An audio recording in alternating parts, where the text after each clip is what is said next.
One of the most significant events of this century happened in the early afternoon of August 9, 2014.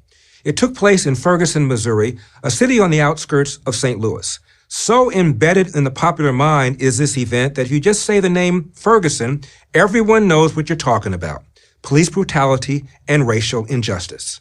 President Barack Obama referred to it in a speech before the United Nations in September 2014. I know the world also took notice of the small American city of Ferguson, Missouri, where a young man was killed and a community was divided. So yes, we have our own racial and ethnic tensions. The president understated the case. The shooting in Ferguson led to nights of riots and gave fuel to a new social movement, Black Lives Matter. Given its historical importance, it would be useful then to make sure we have our facts straight. So, here's a quiz to test your knowledge. First question, true or false?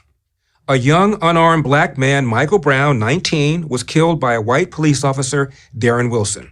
The answer is true. True or false? Wilson stopped Brown for no good reason.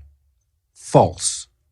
Wilson, driving a police SUV, had just received a call on his radio that a local convenience store had been robbed. He saw two men walking in the middle of the nearby street who met the description of the store thieves. Wilson drove up to them. When he asked the two men to move to the sidewalk, one of the men, Michael Brown, refused. Officer Wilson then attempted to get out of his car, but Brown blocked the door, punching the officer through the open window. As Brown tried to grab Wilson's gun, a struggle ensued. Wilson managed to fire his gun, wounding Brown in the hand. True or false? Michael Brown's back was turned to Officer Wilson when he was shot and killed. False. After being shot in the hand, Brown ran away from the police car. Wilson got out of the vehicle and pursued him. Brown then suddenly turned and charged Officer Wilson. Here's how one witness whose testimony closely fits the forensic evidence described the scene. Brown ran towards the officer full charge.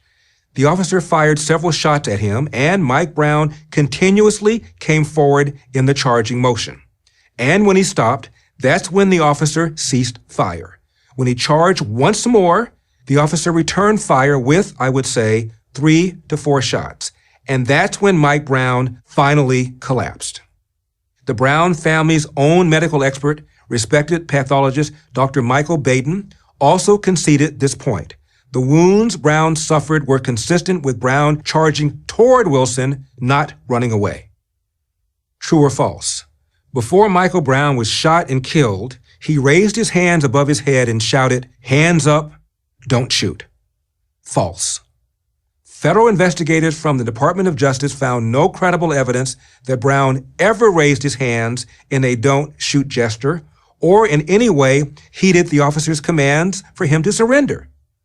The federal report concluded that witnesses who originally stated Brown had his hands up in surrender recanted their original accounts, admitting that they did not witness the shooting or parts of it. Investigators also concluded Brown never uttered the now iconic phrase.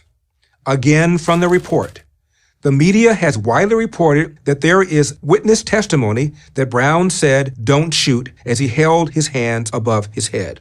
In fact, our investigation did not reveal any eyewitness who stated that Brown said "don't shoot." Where did this phrase come from then? The best guess is that it was made up by Brown's companion, Dorian Johnson, immediately after the shooting. Witnesses described him saying, "The police shot my friend and his hands were up." And like a game of telephone, the phrase spread quickly throughout the neighborhood, morphing into "hands up, don't shoot." Picked up and amplified by the media, it then became an anthem for activists.